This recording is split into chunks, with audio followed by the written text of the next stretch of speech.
3, 2, 1, and we're back. And Julie, I have to start by saying Happy Valentine's Day. Happy Valentine's Day to you as well. You look beautiful, and it's going to be too. a very nice day here in the tropics as we celebrate Valentine's Day.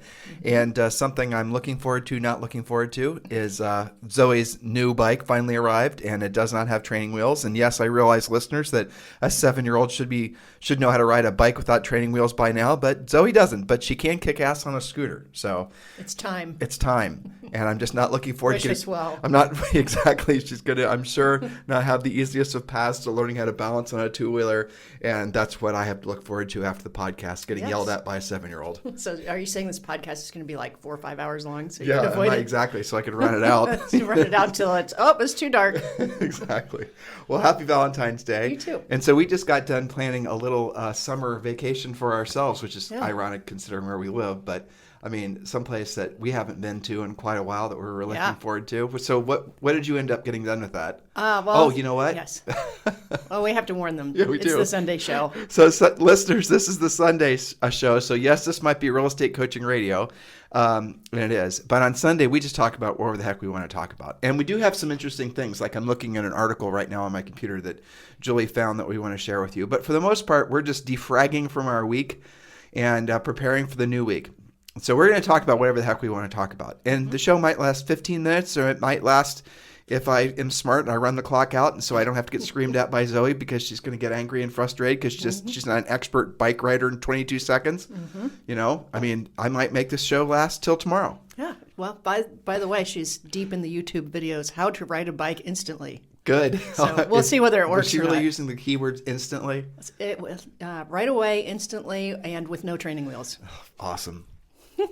No pressure. How can our 7-year-old have such a, seriously? I know. She's got such a big kid ego. She corrects me on my searches that it wasn't detailed enough to get exactly what she wanted to learn. Yeah, well, that's true. But you aren't very good at keywords in Zoe's defense. Probably not. Yeah, but I'll tell you where I'm getting a little, she's, charging me $1 every time she hears me say a bad word? Yeah, she's getting kind of rich off this. You know what, though? She's basically, she's like our own little Alexa, or our own little Siri, where it's constantly listening for, hey, Siri. Uh-oh, hold on. Oh, no. Don't do that. Okay, good. Everything's off in here.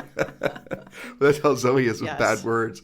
So I'll be in one part of the house and I'll say something, not like a really bad word, but I'll say something, and then I'll hear, Dad owes me $1. It's like, how the heck does she even hear that? Well, curiously, she hears that from 3 rooms away, but when you ask her to do something, it's radio silence.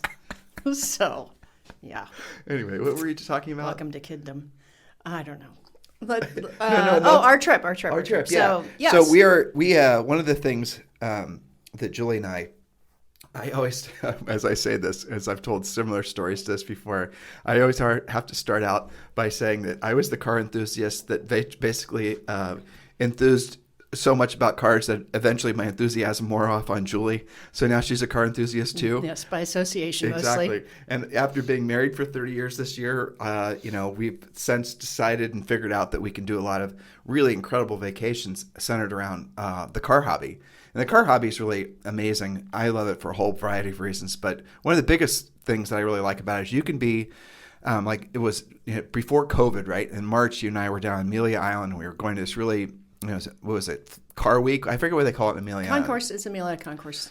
Yeah. And so you can be looking at some 1950s classic Ferrari, and standing, as was the case, right next to me would be, 2 people that are billionaires. And you can have this perfect conversation about some sort of arcane fact of the racing history of said Ferrari.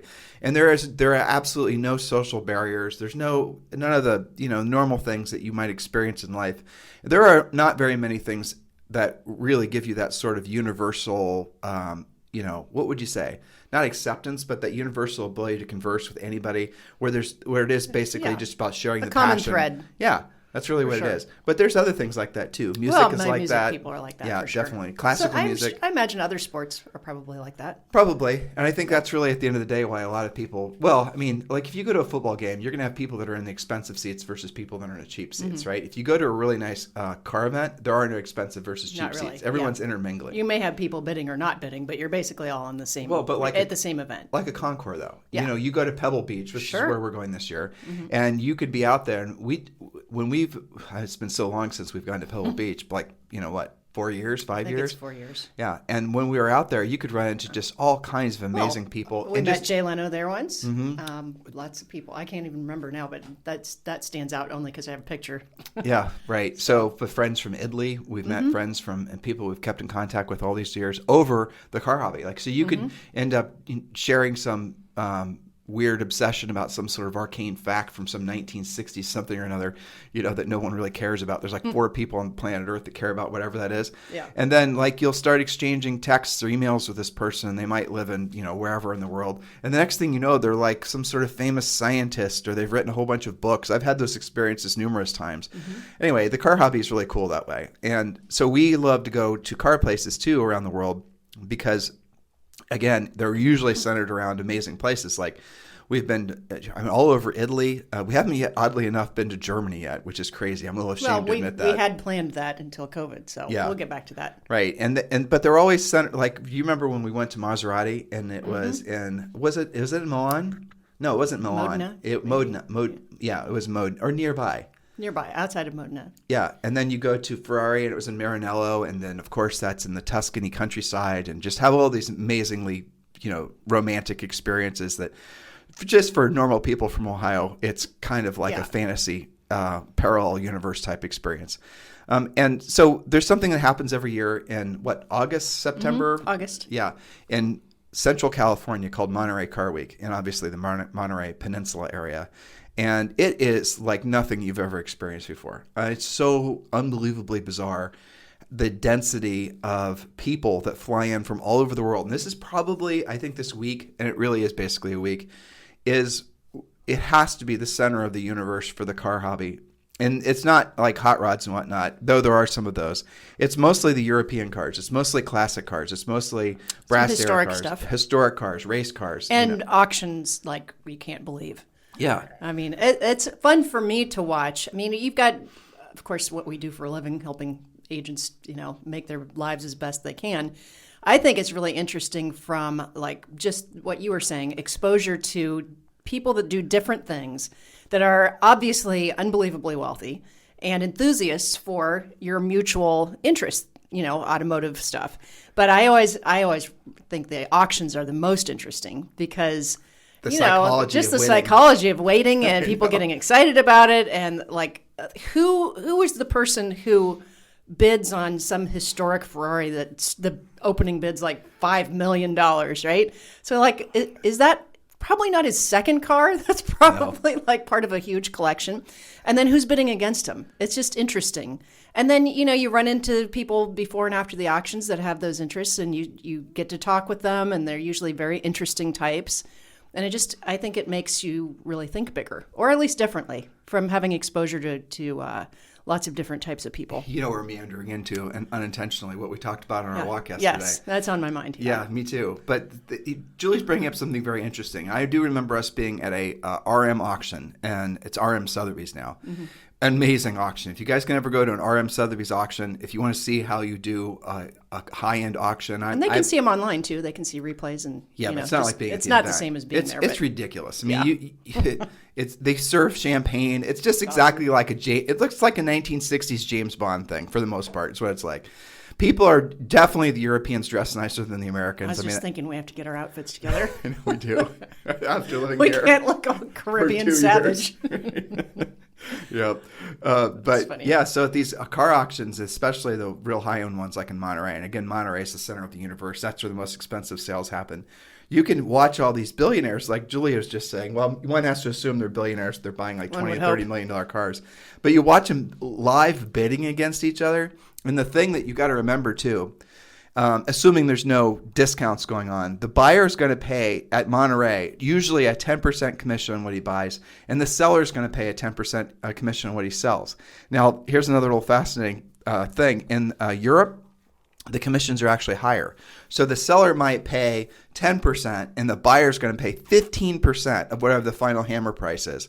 So when you see, and that's not including their, all the other associated costs with buying a car, including sales tax. And shipping it, don't forget that. Right, exactly. Well, shipping's nothing comparison, right? Yeah. Yeah, but if you look at some of these cars that will sell for like $1 million or $2 million, or even, $300,000, huge amounts of money all, right? And then you start adding in what the person actually paid, the transaction fees are actually made. I mean, a make it easy, $100,000 car, the auction house could have made as much as $25,000. And then there's the sales tax, and there's all the other, you had to pay to get into the auction. It usually costs $500 basically for the weekend to come and go inside these different auction houses. Really expensive. But again, it's a fascinating experience because you can just have one moment where you're standing next to somebody and you guys are looking at maybe some sort of old vintage manual to some Bugatti or some crazy thing that there's like 3 of, and you're admiring the artistry of the documentation of the book or whatnot, and talking to whoever it is, gallery. And the next thing you know, they're turning around with a paddle in their hand and they're bidding some car up to $25 million, right? And it's like, okay, well, that was an interesting experience. But this goes back to something Julie and I we're working on an outline for a book, and this is what she and I were just mumbling about. And one of the things, the premises of the book that we were trying to sort of like set the stage on, and this is how, let me actually take a sidestep and I'll tell you guys where Julie and I got this concept. And this is how we go about creating all of our products, by the way. When we lived in New Albany, Ohio, and we sold real estate, a lot of our customers were employees of, basically Les Wexner's juggernaut of retail. Victoria's Secret, Bath and Body Works, Lerner, Lane Bryant, Abercrombie and Fitch. I mean, he owned more than that. He owned Bath and Body. Yeah. White Barn Candle. Just the list goes on. List goes on. If you went to any outdoor mall, if you look around, pretty much all the stores that were there, probably 50% of the stores were there, were limited brand stores, because Wexner was the original. Conceptually, he came up with the idea of some of these. Like if you guys are in Columbus, Ohio, he developed, what was it called, Julie? That amazing outdoor mall? Easton? Easton, yeah. And there's similar Easton type things down in Florida and just different parts of the world where you're walking around. Well, there was Las a huge Vegas, Austin, Miami. Right. And so he developed all that concept where you're walking around what feels like an old European village. In the center of the European village is going to be, usually it's literally a water fountain. So they just modeled it after parks, restaurants. Right. It's a thing. He was the founder of doing that a thing. Right. And it's, again, you guys are hopefully familiar with what we're talking about. That was all Les Wexner's mastercraft, is coming up with the concepts of recreating this sort of, medieval European villages in a modern version of, for the sake of selling you a bunch of overpriced candles. I mean, that really summarizes it, right? Yeah. And but the experience was special. Mm-hmm. So one of the things that we learned from the executives is that when they were, I even remember who told us this now as I was talking. So White Barn Candle Company was a homegrown brand. That's something that Wexner's people created. They didn't buy it. Mm-hmm. Most of the other companies that they owned, they bought. Acquired, yeah. So I remember you remember he was a tall guy. He was a creative guy. He lived right on Yantis or something. I don't remember his name. Sort of. And he was advising us on one of our startups, Powerhouse. Oh, yeah. Okay, I don't remember his name. We will in a second. Mike something. It was Mike something, yeah. Yeah. Super nice, smart guy, brilliant guy. And he told us that what they did with White Barn is they modeled out who their ideal customer was. And they even had a name for, it was a gal. So, I don't remember all the details. I remember this, yeah. Yeah, do you remember? It was interesting conceptually, for sure. Right. So they'd actually have a picture, and let's just say they called her Jane. And Jane was, 35 years old. She had 3 children, and she, looked like this. She bought her clothes from here. This is the, food that she liked to eat. They actually, as much as they could creatively and using analytical data, described exactly who their perfect customer was. And when designing their perfect customer, then they also went as far as to say, well, these are, Jane's hopes, fears. This is what she wants for her life. This is what newspapers she reads. Just an exact profile all the way down to, everything. Height and weight even, I remember he was talking about. So a lot of it was just guessing. But what they were trying to do is they were trying to portray, for the sake of marketing and creating products, a ideal customer, so that when they were creating this customer, they'd always say, was this something Jane would want? Mm-hmm. Is this a product Jane would buy? Yeah. Is this like something that's going to basically make if Jane walks into this fictitious Jane, if she's holding this product in her hand, what is she actually thinking about the font? What is she thinking about the smell, the colors? And then they expanded it too, and we're including like older Janes and younger Janes and things like that. But I always thought that was an interesting concept in essence. So when you're creating a product, you have to create who your ideal customer is. So Julie and I are on a walk yesterday, and you guys know we try to walk. Virtually every day we try to walk 6 miles. So the fight not to get old and fat is real. It is real. Every day. Every day. Doing what you don't want to do. But you don't want to do it. Mostly I want to do it, though. It's fun. It's yeah. good. We're walking around Once we get out the door. We're walking around the Ritz-Carlton, Puerto Rico. Yeah, you can't really complain about that, Could can be you? worse things, yeah. Yeah. So we were walking around, and I was expressing to Julie some experiences, and I have these in varying levels of intensity, but with coaching clients and with people texting me and with just things I'm reading. And the essence of it is, and I think you guys will relate to all this. The essence of it is how do we actually give people a drilled down, non-woo-woo, non-mindset-y solution to them feeling like their best days are behind them, in essence. Mm-hmm. And it happens, it creeps up on you. Well, at least it feels like it does. But what happens is people sort of they enter into an age bracket. It can start at usually in the mid-30s, where people will start giving up in little tiny incremental ways. And then those things obviously have their own momentum. And by the time you reach 50 or whatever, you've essentially even forgotten maybe how to even think big. But what we see and what we feel from a lot of people that engage with us are people that they could still feel that feeling that they felt when they were young. Like when I'm around Zoe and I see she does absolutely have an inflated sense of what she can do. Like we're taking her to gymnastics and she didn't get 10s on all of her. You get your story. Yeah. Well, this is like class number 5 maybe. And so, they're doing that. Her gymnastics teacher is a real gymnast. We often she went to the Olympics. Yeah, she was in the Olympics I think she started the Olympics when she was like 15. Very competitive. We talk a lot about who your coaches should be, that they should have, actually done what they're teaching you. She qualifies as that. She competed for the United States as a Puerto Rican.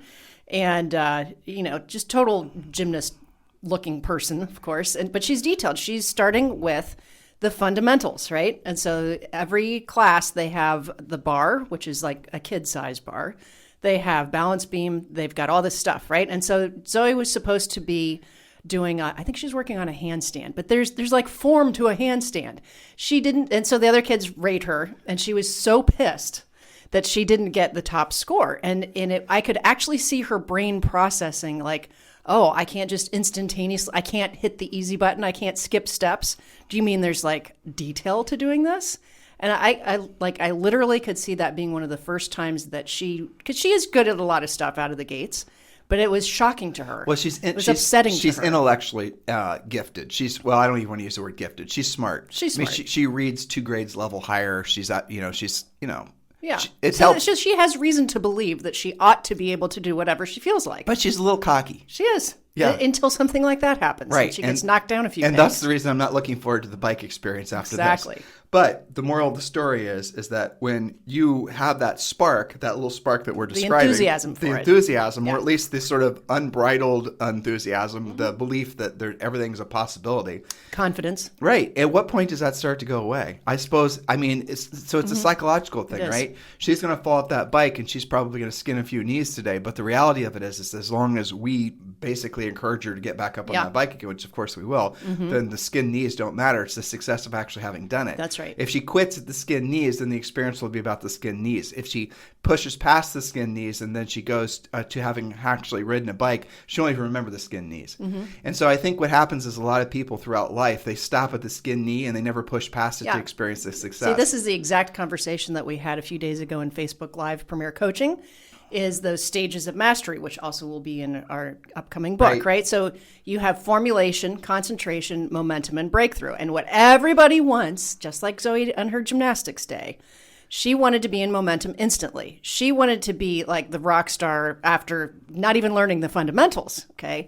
This is exactly like a lot of agents out there who want to get right into production, but they feel like because of their enthusiasm, I appreciate that.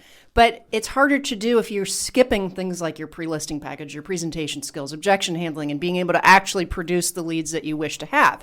It's actually impossible, not just in real estate, but in life, skip the concentration, the work part. Right. So let's not go down that path. Let's just focus on the psychology of somebody who wants to have their flame relit. Yes. Right? And that's what we get up. A lot of those people will discover us. and they like us and they listen to us and then they become coaching clients. And I think the reason that they do ultimately is because they feel in the past like they've been lied to by a lot of the easy button type things out there. And they're done you're right. intellectually, and I think spiritually and certainly financially, they're done taking shortcuts. We get the people to just surrounding the bend on your previous point about the levels of learning, stages of mastery, right? Sure. We get people that are in the conscious incompetence phase, right? Those are the types of people we attract. But we just make sure we stay on the course so we can finish up because we have 3 stories that are kind of competing with each other right now. Right. We never finished. It's Sunday. We never finished our Monterey trip one. By the way, here's the summary to that one. We're going to be out in Monterey for Car Week in August, and then we're going to drive up to Oregon, and then we don't know what we're going to do after that. Yeah, Redwood Forest. So if you guys are out in that neck of the woods, keep that in mind because we'd love to meet up with you someplace. And our podcast also might get kind of weird those 2 weeks. So. Yeah, we're going to be doing a lot. We'll be still doing a travel log, basically. Well, so that person, the ideal, if we were to create that, the ideal customer, or the person that we're creating products for, right? And you and I did that when we were on our walk. We kind of created our own, Jane and our own Bob, right? And this is what their hopes, their dreams, and their fears of. And the thing that we always go back to is their lack of exposure. And the lack of exposure, and that's the reason Julie and I think subconsciously we're both talking about Monterey. We hadn't intended to talk about that. But when we're talking about all these experiences that we've been so blessed to have around all of just the different car things. Some of you guys were listening and thinking we were braggarts. Some of you guys were listening and you're thinking like, I can't relate, and all sorts of emotions in between. But you got to remember, Julie and I are just normal people with no specific or special gifts or talents or anything else from Columbus, Ohio. I mean, I was born, in a lower middle class, marginally poor family, and that's how we pretty much were forever. And Julie's from a couple school teachers, so she was just a couple financial rungs up the ladder than me. But we had virtually no exposure to the things that we then started having exposure to voluntarily once we got older. And the Car Week thing is for example. And there were a lot of other examples as well, too, that we won't talk about now. But what we did do is we did intentionally put ourselves in a place and again, the car hobby actually helped. We did intentionally put ourselves in a place where we are getting exposed to people that were vastly different than anything else that was in our normal, universe and our normal orbit, and that's incredibly important. And I have to say, I don't want to get it too far off track, but there are a lot of benefits right now to all this social media and things like that, because you can literally cross. I was on Clubhouse, and Glenn Sanford, who's now got a company that he started 7 years ago, or in 2007, called EXP Realty. Well, EXP Realty is now worth $9 billion. And Glenn Sanford and his ex-wife own basically half the company. So Glenn and his ex-wife are worth basically almost $5 billion. Yeah. And in 2007, it was just an idea. He created it out of ether. Incredible. It is incredible. But you can right now, I mean, if you're an EXP... Well, you did last night. Well, if you're an EXP Realty, a realtor, you can actually message Glenn on Workplace, and almost every single time he's going to get back with you. So you're going to be able to rub elbows directly with a billionaire, which is just unbelievable. And he's a fascinating speaker when I listen to him talk on Clubhouse, because he goes right to the practical. He's not real. I think he obviously has an appreciation for the woo-woo, but what's really fascinating about how he answers people's questions, because that is what you could do. You can ask Glenn, and there's other billionaires too, at least self-proclaimed billionaires on Clubhouse. Truthfully, I think Glenn's the only one I ever see that I know for sure is a billionaire. But he answers these questions in such detailed, thoughtful ways that I hope you guys aren't taking it for granted, truthfully. I hope you understand and appreciate the enormous opportunity that is for you to, at the very least, be exposed to how somebody who in such a ridiculously short period of time has created something so amazing. It's going to change the real estate industry forever. I mean, and who really, really came from all of our space. I mean, he's not like some guy that had some other company that decided real estate was a big opportunity, so I'm going to go do this.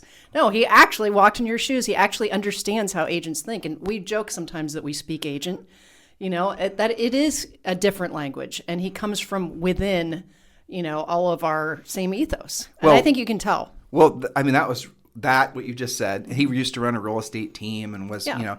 but one of the things that I was originally very attracted to about EXP, and you and I were on the same page with this was years ago, was the simple fact that Glenn's mission with the EXP Realty was in perfect alignment with our Yes. coaching business. And I'd never ever, how do I explain that in a more precise way?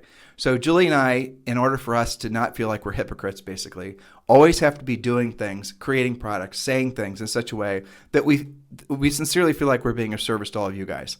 So our mission and our professional mission in life is obviously to make your lives better. And that is sometimes, it's just whatever it takes, honestly. Sometimes we have to be, maybe overly direct, and sometimes we have to be, amiable and really supportive. We have to tell you what to do. We have to be tactical. We have to be practical. But when Julie and I are, writing Harris Rules or one of our other books, or even doing any of our podcasts, we're always thinking in terms of, are we actually just pontificating just for the sake of pontificating, or are we saying things, or are we saying things that are just basically manipulative things to try to sell somebody something? I mean, we don't do that. We don't. Matter of fact, if we did do more stuff like that, we'd probably make a lot more money, truthfully, but we don't. We always think, because ultimately we know, after having been, in this industry for decades, we know ultimately if we make your guys' lives better, we might have fewer sales, but the people that we end up doing business with stay customers and friends, frankly, and extended family members for decades. And that's what we've experienced, and we're not going to deviate from that. Well, every single, and there are no exceptions to this, I'm sure there are, but none that we stumbled across, of people that were in the space of selling stuff to real estate agents had that philosophy. And it was impossible for Julie and I to really associate with virtually any of them, because when you got to know the founders of these companies on a personal level, what you quickly realized is they really were just selling a product, and they had really virtually no emotional attachment to the end user, other than the financial benefit to themselves and their business. They were not real estate people. They were just, marketers of some tchotchke type product. And that's definitely the truth now. And again, that's the reason Julie and I, we get people asking all the time to advertise on our podcast and to, be on our podcast and to sponsor our podcast. We probably wave off, I don't even want to think about how much money every year from people that want to essentially allow us to, you guys get exposure to them, and we won't do it. Because I don't think, unless they have the same level of integrity, and maybe that word's not integrity, that's a little strong. Unless they're on the same mission as we are, and frankly Glenn Sanford was, then they're not somebody we want in our foxhole, basically. Because I don't want to bring to you guys anybody who we don't know at the end of the day is truly trying to be in your wheelhouse as far as, supporting you in your business. And that's what Glenn was. And Glenn said this one thing, and I'll never forget, it was in a YouTube video. He said, basically, one of the core founding principles of him forming EXP Realty was to protect agents from themselves. Yeah. I thought, wow, that was quite a statement. That's quite a mission. But what do you think he meant by that? I know what he meant, because he went on to say the agents don't do two things. They don't save for taxes, and they don't save for retirement. And most agents basically retire broke, and the whole thing. It's true. Everything he said was exactly true.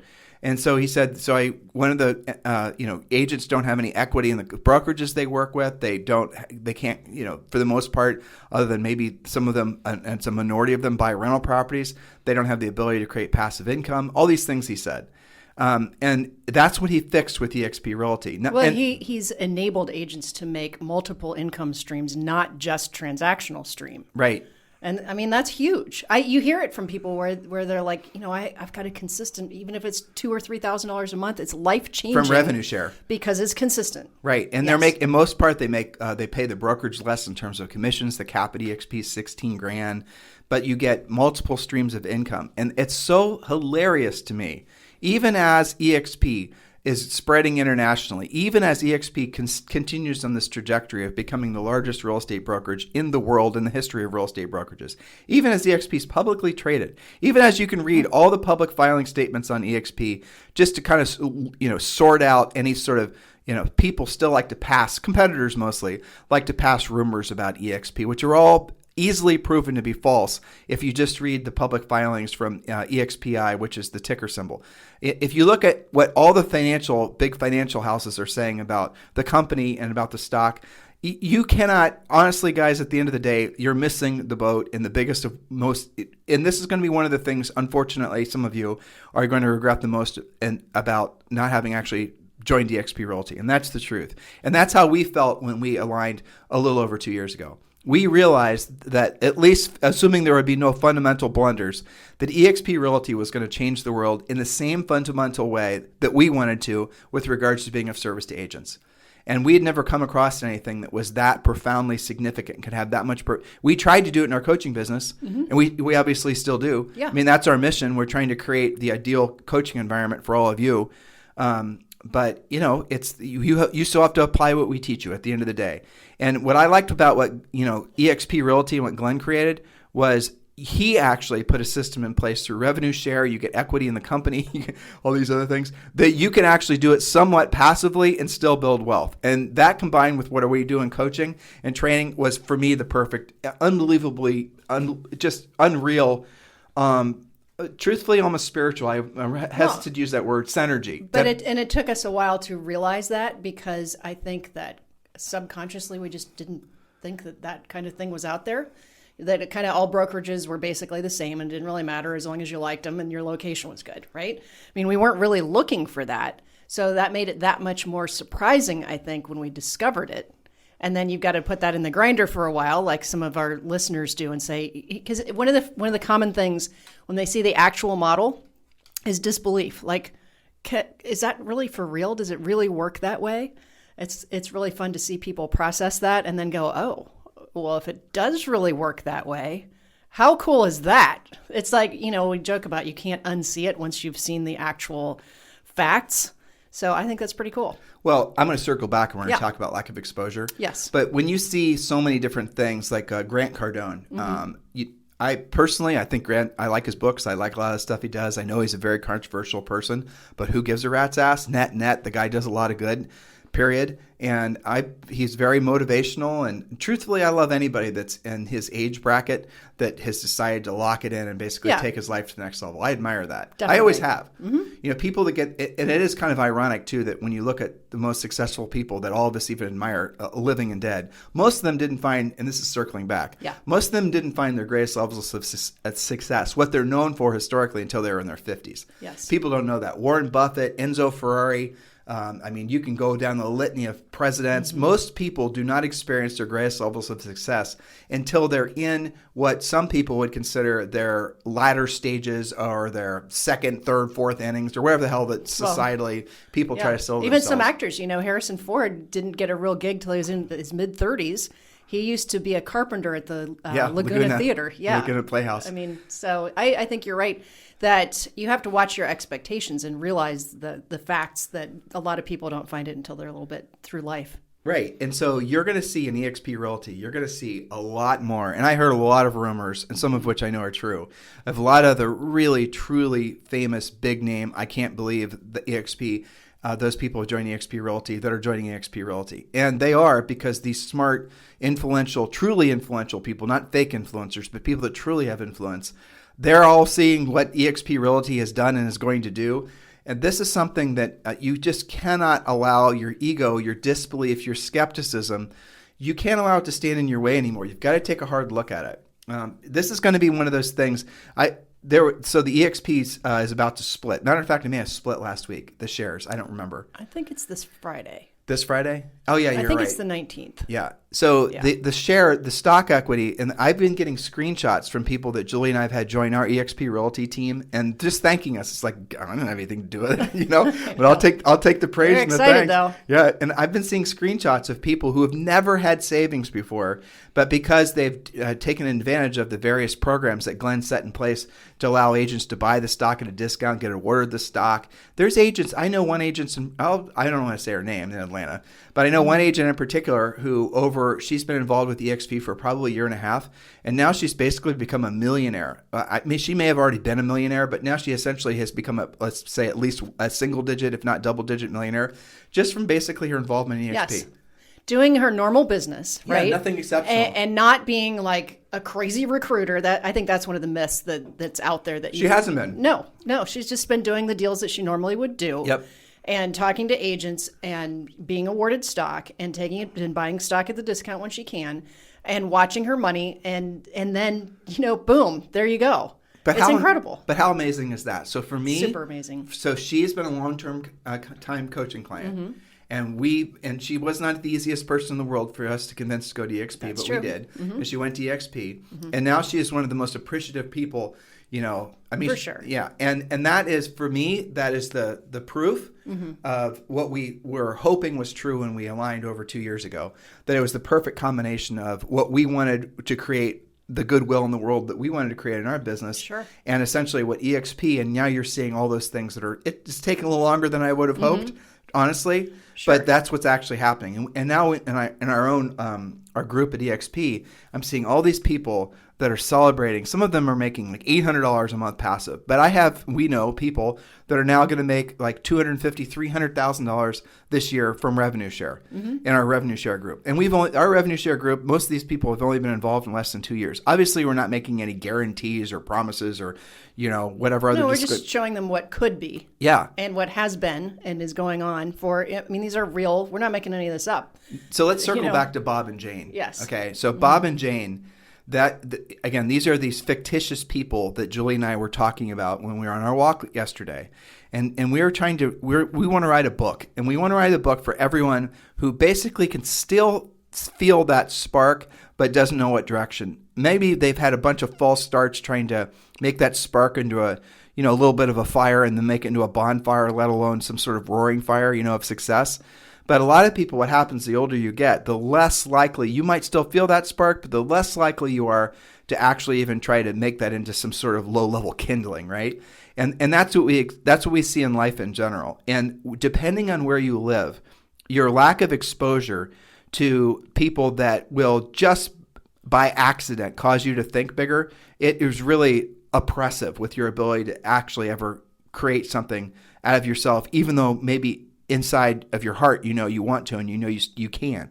And so when we were walking around, we were trying to so what are the problems and the hopes and the fears of these two fictitious people and what's holding them back? And we really came up with 3 different buckets of things that were holding these people back, these 2 fictitious characters that we came up with. Do you remember what they were? I do. Lack of exposure was one. Well, it was environment. So there's 3 things that you guys can control, and 3 things, and again, we're still formulating this for a book, but there's 3 things you can control, and by control, I mean as much as you possibly can, but nobody can truly control anything, but 3 things you can control. Number 1 is your environment. Number 2 is your physical state. Number 3 is your financial state. You could argue 2 relationships as well, but at the end of the day, there's 3 things that you can truly control because you can have direct action equals results on all those particular things, right? And we don't need to banter back and forth that you can. Just think that through. So you've got physical, environment, and financial. Those 3 things. So if you can control those 3 things, then you probably are going to, well, not probably, all the other aspects of your life that might be ailing are going to turn themselves around if you can control those 3 things. But ultimately, the reason that a lot of people don't realize that's true is because of their lack of exposure. It's their environment. Yes, because they haven't been exposed to people who are doing all those things at a high level. Right. It's hard to believe that it can actually happen. Yeah. And that's, and if you think back in your life, there's so many different things like, would you ever know how to ride a bike if you'd never seen somebody ride a bike? Of course not. You'd be like, what is that thing? I mean, there's so many different things. I in one of the other books that we've done, I talked about like the Harlem Boys Choir. Who would think that the Harlem Boys Choir, where people kind of send their kid to do something after school, would be like making the most incredible music? Why? Because the people that lead that show them, they coach them, they teach them, they expose them to beautiful things. And then all of a sudden they know, they learn how to do it. It's innate within all of us, right? Sure. There's something innate within all of us to want to create, to evolve. But it helps to see express. somebody do it. Like I didn't know a human could run at 12.0 on a treadmill until I saw the Orange Theory coaches doing it. And then I'm like, that's interesting. How do you do that? And then they would show you how to incrementally up your speed and change your incline and do all these things. But I had no idea on my own.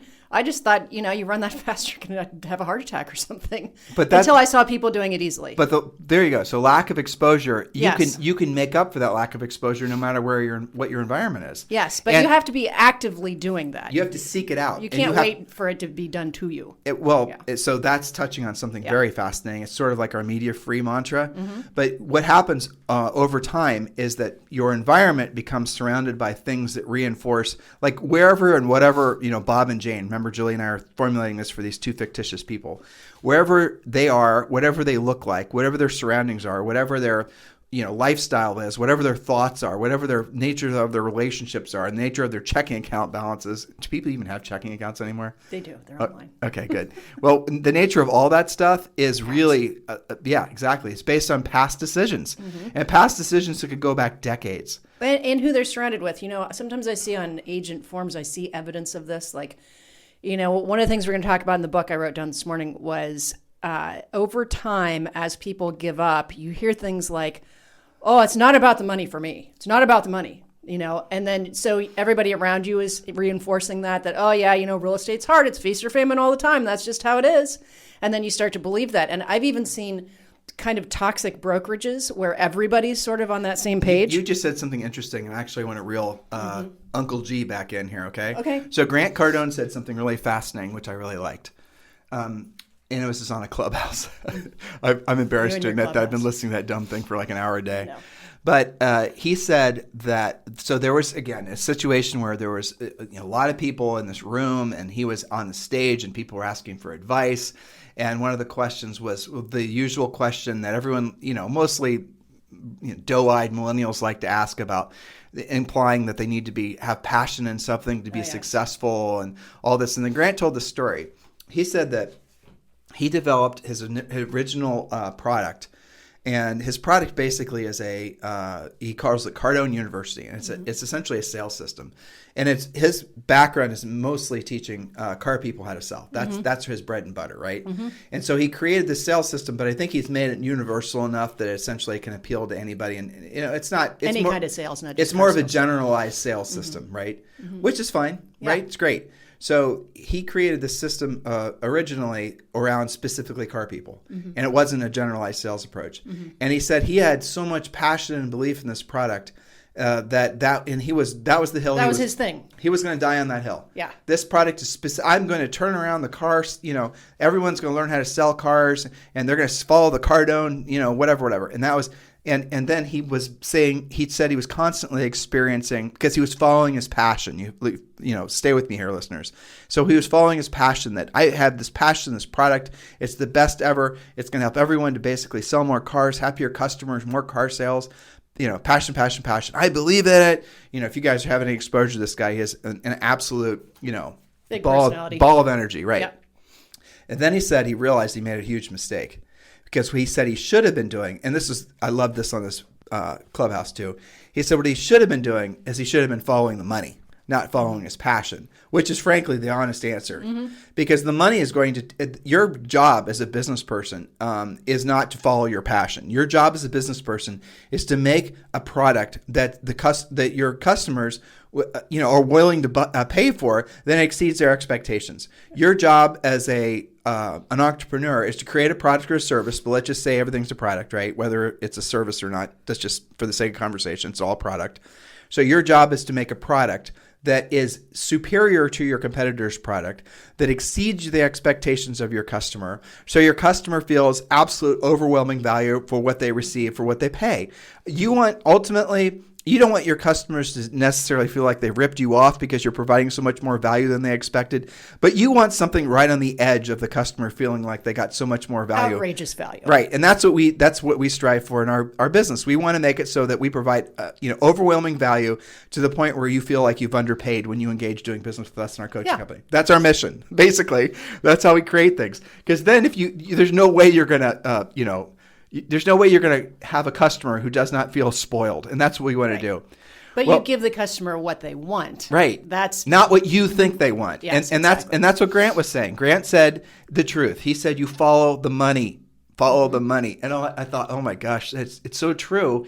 But in that little sort of feel good, everyone gets a participation trophy environment that he was in, I thought it was awesome that he said that, because it was the truth, but it was also not the popular answer. Definitely not. Because everybody wants the follow the passion and the money will come. Everybody wants to believe these woo-woo things about money. Money does not give a rat's ass about what your passion is. Nope. Money you are rewarded with money. The money is a direct mirror of the services you provide to other people and the problems, thus your services and your products have helped solve for other people. That's it. So the more problems you solve for other people, the more money you have. So if you don't have the amount of money that you think you deserve or would like to have, it's just because you haven't helped enough enough other people solve their problems. That's really the formula for life. And he was, saying the truth. It was interesting to listen to the reaction of people who are, also moderators or on the, on this virtual stage. They didn't know what to say. Yeah. They didn't know what to think because, again, this is what we say.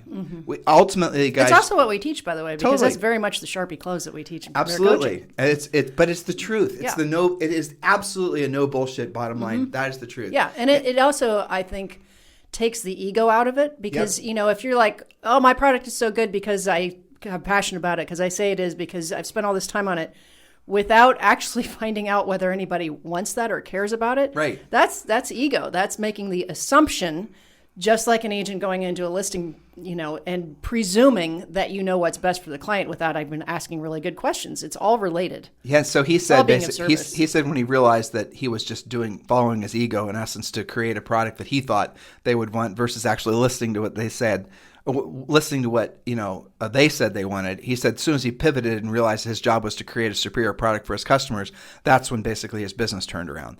And that really is. So what does Bob and Jane, what do they actually want? That's the Right. question. And you know what? We do this in coaching on a different level. We often have coaching clients that'll have kind of an unusual property. It's almost always like farm and land or commercial or mixed use. And I always ask them, who is your customer?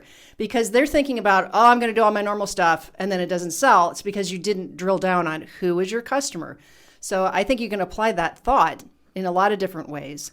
And, just trying to relate all of our various stories back to something practical. Well, you're right. But you're sort of also touching on something else, which is sort of fascinating. A lot of agents will... Again, this is all basically rooted in ego and narcissism in essence. They'll say, my ideal customer is here. I'm going to give you guys a little, decoder ring on how to run a successful business.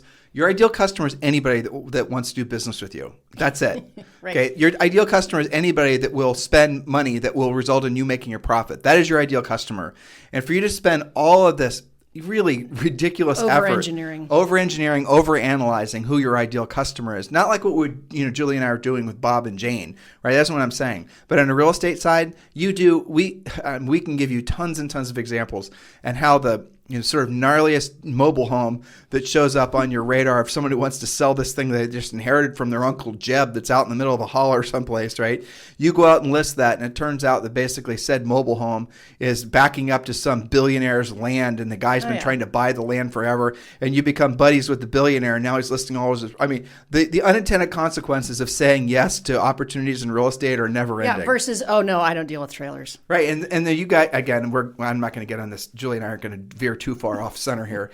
But those of you said, oh, I'm a luxury agent. I only do luxury. Mm-hmm. Yeah, whatever.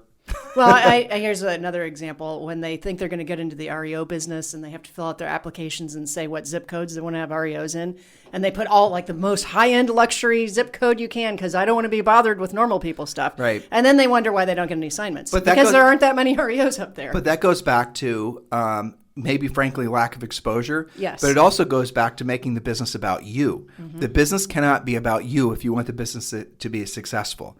Your business has to be about your customer, 100%. Your efforts have to be about what's best for Bob and Jane, 100%. And like what Glenn did when he started EXP. Glenn's became a billionaire because he's helped, I don't even know how many people become, at least financially secure, if not millionaires. And I know several people who he's probably also going to make into billionaires, assuming EXP continues on its ascension. It's a very clear example of being of service and providing value, in his case, to agents. Right. Which is extremely unique. So Bob and Jane, if you're finding yourself, you're either a Bob or a Jane out there in the ether listening to us someplace, and you're relating to what we're saying, and you're maybe not where you wanted to be, hope to be, and you still can feel that spark of life within you, you really got to start with who you're allowing in your head. You've got to start with the exposure that, what you're exposing yourself to. Everything, screens in general are designed to basically put you in a catatonic state, basically. How much screen time do you have every single day? How much screen time do you have where you're essentially listening to or surrounding yourself with more people that are just essentially trying to reinforce your mediocrity? And we can drill down on this forever, but the easiest way for you to break past being stuck. Sorry, I had a Diet Coke. Sneak up on you. The easiest way to move past your sort of complacent mindset about your potentiality is truly just to expose yourself to other people. That's the easiest way to do it, because just by accident, you're going to start listening to what they say, hearing what they say. Everybody says the same thing. Read books. And in this case, obviously listen to podcasts. Do things they're going to give you to expose, put you in a place where you're having exposure to people that will either intentionally or accidentally inspire you. And if you're not seeking out people like that, so your environment is your physical environment, right? But your environment is also your mental environment. In essence, what you're allowing yourself to be exposed to. If you really want to make that little spark that you still feel within you into something more significant, you're going to have to start there, because you can forever you join a health club and buy all these keto or low carb books and build all these financial plans and work on your dream boards and all the rest of it. But if you're constantly feeding your mind and your soul with crap that's going to keep you small, how the hell do you ever expect to break free of that? So what Jules and I did is we did have exposure to people that were much more affluent than us, because prior, when we were in high school and through college, we had a car cleaning and detailing business. And guess who one of our customers was? Les Wexner, who basically was, the richest man in Ohio. Probably is one of the, I think, 100 richest people on planet Earth. And we used to take care of his cars. And he also used to belong to a group called YPO, Young Presidents Organization. And we had a lot of YPO customers in Columbus, Ohio and those people would then introduce us to other people. And that is how Julie, now, unfortunately, not a lot of those people ended up using us for real estate when we got our licenses.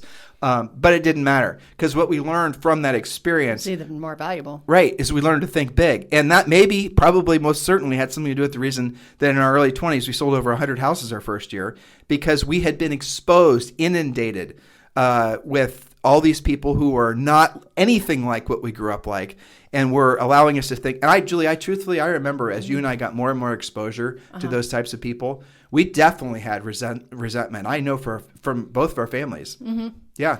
Yeah, and not anything that they could define as that from their perspective, but that definitely happens. You have to be able to digest that. Remember where you're from. I mean, how many times we hear stuff like that? Definitely. People don't. The other element of exposure, it's not just being around people like those clients, those detail clients.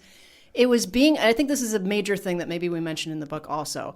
It was being around people who were wealthy, but also were very philanthropic and giving, and would invite us to stuff and send us as referrals. And I guess there's so many people that haven't been exposed to somebody with wealth who's not a jerk. They have it like made up in their head that they just the very word wealth. Is, for some people, it's a trigger. It creates bile in their back. Of their throats. And that's absolutely lack of exposure. But right, it's exactly what. So listen, if you're wanting to improve yourself financially primarily, because really if you start there, you're going to improve other things just sort of by accident. But if you're wanting to improve yourself financially, it's, by the way, the easiest thing to do.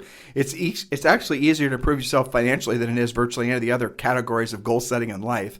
But you really have, and if you're not, and if you're at the point in your life where you're starting to think you never will, maybe you don't think you have what it takes, maybe, you're listening to Julie and I talk and you say, oh, I'm not like them. Yeah, you are. You're exactly like us. Matter of fact, you probably started at a higher, point. Higher level on the ladder. Yeah, exactly, than we did. You most certainly did. Right? Well, I'll tell you one thing. They're all selling real estate with better, bigger average sale prices and massively escalating prices, which affect your commission through no fault of your own. Well, Julie, we didn't have any of that. It's like when you and I were in the business, and where did we get there were no overt places to go to get exposure to people. No, you had to look for Howard it. Brenton, and that was basically we shadowed people, but you had to find it for sure. Shadowing was where you Coaching wasn't invented yet. Nope, coaching wasn't around.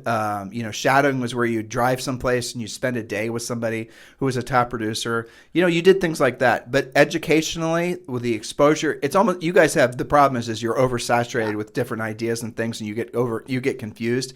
But the reality of it is you do have incredible opportunities listening to podcasts, listening to different things, reading things. Just become a very good, I just had this visualization. It was Valentine's Day, right? Mm-hmm. And so if we go out tonight, which we probably won't because all the hotels are booked or all the restaurants are completely booked. Yep. Yeah. But you know how like when they're trying to, you're ordering a bottle of wine and they put and I always have you do this because like, I don't really care, Right. but they put the glass down, you're always ordering Chardonnay and they pour a little Chardonnay and you're supposed to smell it and taste it and all that. And I don't know if you can discern the good bottle from a bad bottle It's at this either point. sweet or dry. That's all I got. It. Yeah. Right. Well, some people can. I mean, we've gone to dinner with people and they're like, oh no, this is but, and they send it back. I don't do that. Right. And so, but it's interesting. Those are people that maybe A, are trying to show off, or B, they actually can discern the difference between a bad bottle and a good bottle. Mm-hmm. And I think that's where people have to get as far as what they're willing to expose their minds to as far as information, right? Sure. And if you're not really putting in place really strong filters of who you're going to listen to, then you just naturally, you're going to gravitate towards people that reinforce the person that you are. It's an unusual freak of a person that's going to intentionally make themselves uncomfortable for any long period of time. You might do it for like moments, but you're not going to do it. Most people aren't going to do it for a long period of time. So what you might do is you might start out like this year with all these New Year's resolutions. I'm going to turn everything around. I'm going to make this the best thing ever. I'm going to lose weight. I'm going to whatever. And then what happens is maybe you start reading some books and you start watching some things that motivate you. And then what happens is you pivot back and slowly the old software that had ruled your life for years, if not decades, creeps back in. And then comfortable. And you migrate back and all your friends sort of pull you back. Oh, you know what, Julie? You look good with that extra 40 pounds. Right. It's okay. Or whatever, right? Yeah. Why do you need you don't need to go on those fancy vacations. We've been going to the, Buckeye Riviera, which was, what was it? Lake Erie, right? That's where people in Ohio went, right? That was the fancy vacation. You drove up to Myrtle Beach. Or Myrtle Beach, right? Yep. And so what do you mean you want to go to Paris? Who goes to Paris? Those people are all communists. You know how long it takes to get there? Yeah, it's dangerous. What about terrorism, right? I know. And so then all your little dreams and your hopes and your ambitions and the things. Backtrack. You backtrack. And if you maybe decided you wanted to go to Paris, maybe you had this visualization of you going to Paris and you're wearing a beautiful outfit and you're walking up the Eiffel Tower and you're eating croissants and having whatever. And you had all these emotions that were starting to be attached with this version of yourself that was having these experiences. And you were just unbelievably, your heart was starting to feel awake. And guess what? You were actually igniting those timbers and your little spark was starting to become a fire. And you were actually starting to move towards the person that you've always known in your heart would. And then you expose yourself to people say, what's wrong with the Lake Erie? And they try and stamp out what you had. And a lot of people, it doesn't take that much kickback for them to give up. Nope, and they give up, and then they're surrounded. It's like confirmation bias, and they're surrounded by their friends and their family members, and maybe people they work with, and they're, Julie, listen, I know you want to sell 25 houses this year, but aren't you going to stop and smell the roses? Yeah. Why do you want to work that hard? Oh, Julie, you look tired. Why are you working that hard? Exactly. We missed you at the I don't know, the hog throwing competition. I don't know what people do, right? No, but you know what? Some of our coaching clients have come across this where I remember one story in particular where our agent was doing really well. She was at one of these award ceremonies and one of the agents was like, yeah, but I bet you don't have much of a family life. Exactly. And she's like, well, actually I do. I have this and that planned and I'm going to make sure my kids are taken care of. And, but her first reaction was kind of like, F you. But then she was like, actually, I do have this all planned out and I'm doing this on purpose. But the attack was still there. And she was strong enough to push through that, but a lot of people aren't. So now you're touching on something else we talked about on our walk yesterday when we were thinking about writing this book for Bob and Jane, the mythical balance. Yes. Right? And that's something else that really screws people up. This belief. And it's easy to pick on. It's very easy to poke a stick at that. When I hear anybody's SOB guru types talk about how you follow their little sort of mythical mindset plan and how you magically can have balance in all aspects of your life, it offends me. Honestly, it offends me because it's such an obvious lie, and yet people believe it. And I'll tell you from a professional perspective why it offends me, because we've coached people who were destroying their lives basically and their potential because they were trying to seek balance. That's what offends me. I think it does more harm than good. It's such an elegant lie. That's the thing about it. Yeah. It's such a beautiful... Everybody wants to believe that it's possible. Of course, utopia can happen. Exactly. But then you cause so much stress and consternation trying to achieve that when, in fact, it's not even a valid thing to go after. You're going to have ebbs and flows to everything. Going after something, physical, well, maybe you're going to give up something on the other end for a little while till you work that out. And then the pendulum swings back. I saw I can't remember what I was reading, but it was an interesting graph of how for real estate agents, the ebb and flow between, working on something and then business comes in, then family comes in, and it's more intertwined than it is a perfect balance. Well, it's in our book, Harris Rules. Obviously, we coach agents to do this. You really should start, truthfully, you should start with those three categories: physical, obviously your environment, and financial. If you focus primarily on those three categories, the other things will sort themselves out. And like just as we're talking, I'm just thinking about someone in particular. I'm not going to mention his name. And this guy has so much potential. He's part of our EXP group, truthfully. He has so much potential. And he's just charismatic, a really, really great guy. You and I have known him forever, and I know who I'm talking about. Okay. And he always is using family as his excuse for not actually going the extra mile for getting anything done. And he'll always say, well, I've got to do this or I've got to do the other thing. And I just wonder if he realizes that, Johnny and Susie really do not give much of a rat's ass whether he's at every soccer game. They'd much rather basically making it so that he can earn money to give more financial security to the family. And there is this omnipresent sort of dread from lack of financial security in the family that comes out when I talk to him, in the form of conflict with his wife. So he's not realizing that what he is actually doing is creating that financial insecurity in the family, which is adversely affecting his entire family because he's using the excuse of having to go to Johnny and Susie's never-ending sports schedules. And guys, that is a mistake. A lot of people use that. Yes. A lot of people. But that's a socialized excuse. That's exactly right, is that is very much acceptable as an excuse. Now, we're not saying all in or not in. We're not saying don't support your kids and don't go to anything. But be realistic about it. You actually can do both. And one of the chapters in the book that I wrote down this morning, because it's under development, is that everything is better with money. Okay? Your family situation, your relationship with your spouse, your kids, your health, your ability to take care of anything that comes up. I mean, how many people get into these ruts because their insurance didn't cover something? Well, poor people problems, because we were poor. Yes. Okay. Poor people problems are 1,000 times worse than rich people problems. Yeah. Well, problems in general are way worse when you have no money. Right. Same. You can have the same problem because life goes on. You're going to have stuff happen to you. And whatever it is, it's much better when you don't have on top of that financial insecurity. I promise you that Johnny and Susie would much rather have you put in some extra hours and actually earn enough money that you and your spouse didn't have to fight anymore, or that they could actually go to Disney World and stay at Universal opposed to staying at the B&B that's outside of the swamp. I promise you that Johnny Motel 6. Right. I promise you that Johnny and Susie would much rather have their college is at least subsidized, but you guys get the point. And what you're doing, and what a lot of people do, I could just feel the seething resentment as we say these things, but it's true. And these are the things you learn are true after you've done as many coaching calls as we have. Definitely. We've done hundreds of thousands. Who knows how many? Just ridiculous. Gojillions. For real.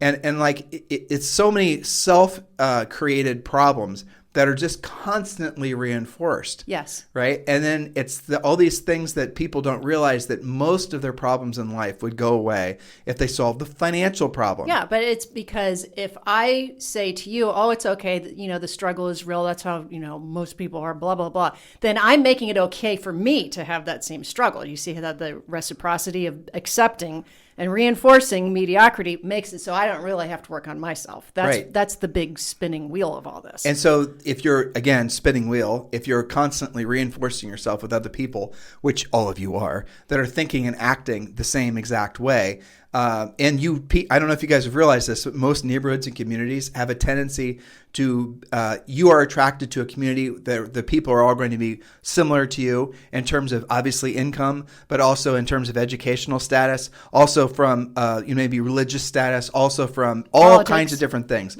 So without knowing it, even if you've moved cross country, chances are you've ended up in essentially a different fishbowl surrounded by essentially the same people that you've been surrounded with forever. And you might move from Columbus, Ohio to San Francisco, or Columbus, Ohio to even Puerto Rico, but you're going to gravitate without consciously intervening. You're going to gravitate to recreate exactly what you had before, exactly the same thought patterns, because that's where you feel comfortable, secure, familiar.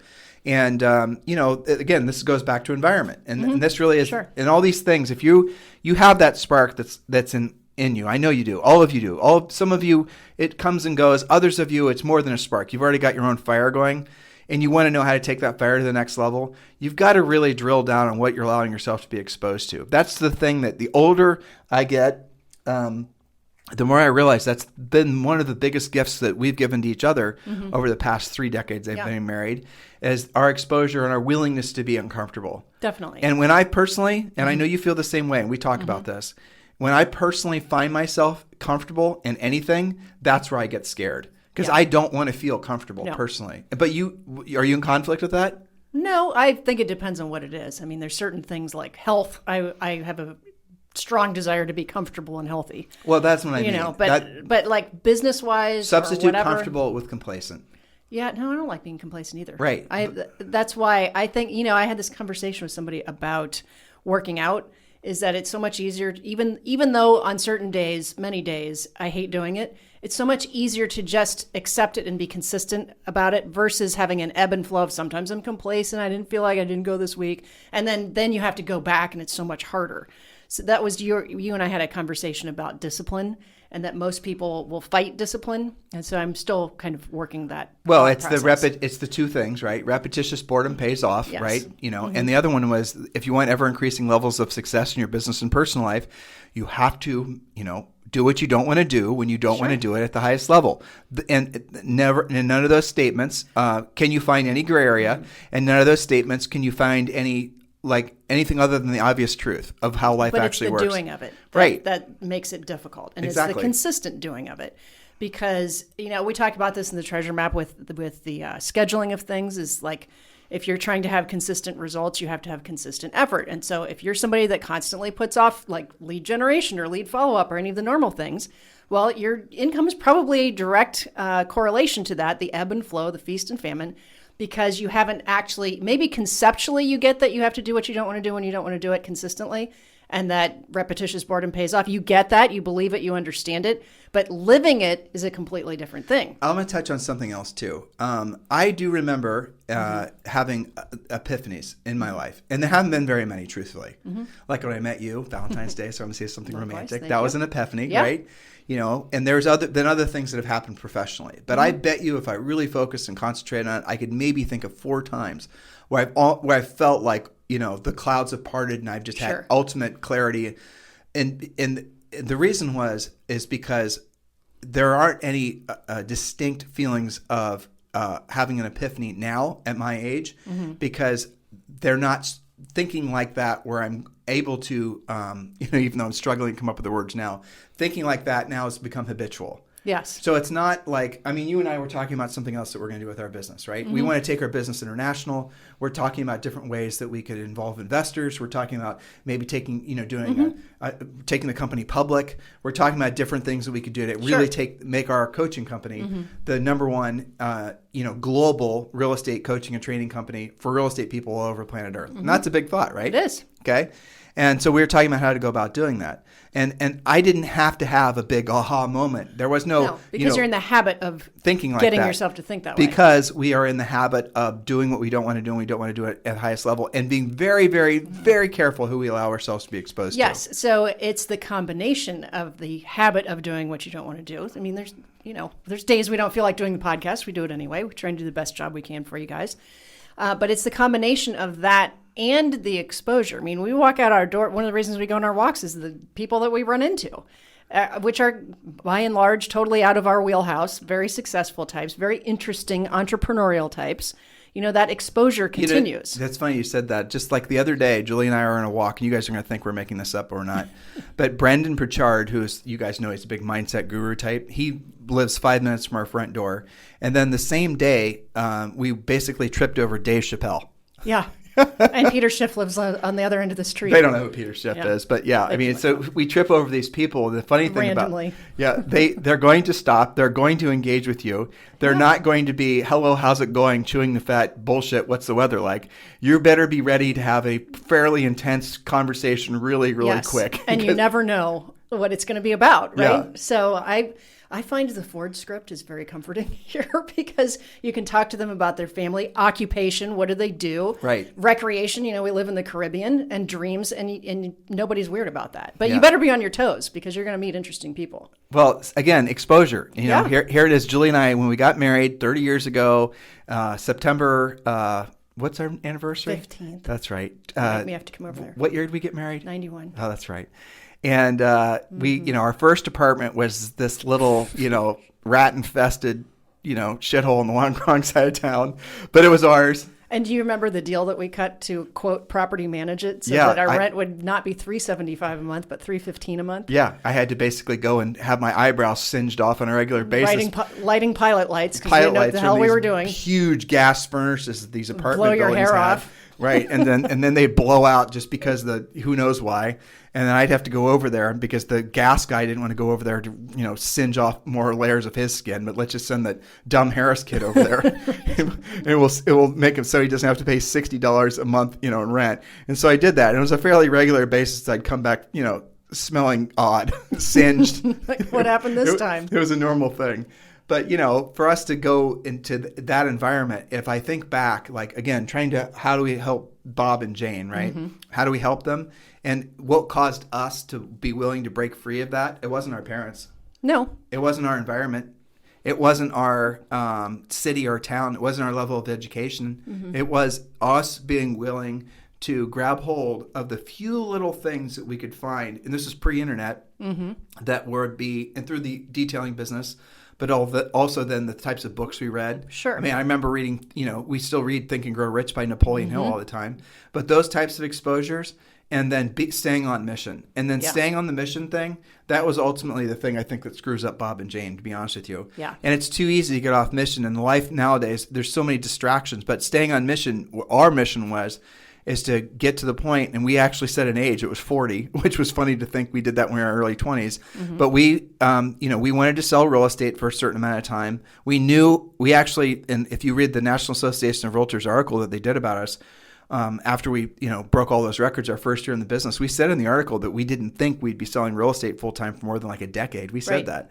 Because we didn't want that to be our careers, and we didn't even know what was next. And then by accident, we stumbled into coaching because people started reading about us and asking us to, they wanted to shadow us. And then people started flying in to shadow Julie and I. And then, the story goes on, and I could bore you guys with more, details. But the essence of it is we stumbled into the coaching industry because people were asking us when coaching started to really become something in the late 90s at our Howard Brinton event, actually. And I just think back to all those experiences that we had, and what was it that were the little sparks that gave us the inspiration to be willing to allow ourselves to have exposure to things that were so far out of anything we would experience. And it was just that willingness to be uncomfortable. Yeah. Really. And to seek out and, find pre-coaching when we would shadow each other, and then people would start shadowing us, to actively seek and follow people that have done what you're trying to do. When we do the goal setting and the treasure map, one of the questions is, who do you know that's done this? Right. And that doesn't mean go do a survey on Facebook to find it. It means, honest to God, who do you know that's done this? That's the problem nowadays, honestly. It's very easy to get off track. And I see this happening in Clubhouse. Yeah. I don't want to be an ass and sound like an ass, but at the end of the day, there's so many people that are just straight up lying about what they've actually done in life. It doesn't take that much research to go and Google and look at their LinkedIn, but then you can go to like the Wayback Machine and, I had the other thing, and you can find all kinds of interesting things. But I don't understand, truthfully, how there's this subculture of like this hustle subculture thing. I'm not really tuned into it, where people it's almost become like I don't know. They're flexing almost. Badge of honor. Yeah, to act like they're successful in business. Like entrepreneurialism has become, being a successful entrepreneur is definitely some sort of virtue signal. Mm-hmm. And people are willing to fake it, and then they never make it because they fake it. But they want fame. I was listening to this other one. We're bouncing around a little bit. Mm-hmm. I was listening to this other Clubhouse yesterday, which I thought was kind of interesting. And this guy claims, and I believe him actually, that he was one of the main reasons why Kim Kardashian, of all things, became such an influencer. You think this is an interesting story? Should I tell it? Yeah. Okay. So the essence of the story was, and I thought this was fascinating, truthfully, is that Kris Kardashian went to this guy, or somehow they connected, and they were trying to decide which of the daughters. I don't even know who all the Kardashians are. I think there's 4 girls and a boy, and I don't even know what. And they were trying to decide, well, which one are we going to make famous? Really, this is the conversation he described on this Clubhouse thing I was listening to. And they said that they chose Kim for a whole variety of reasons.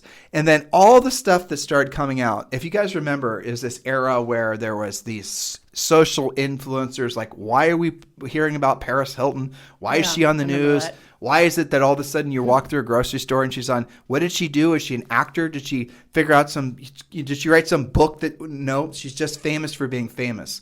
And I don't know if you guys remember that famous for being famous thing when that really started to creep in. It wasn't that long ago, by the way. Mm-hmm. And so this guy was one of the reasons that some people are just famous for being famous.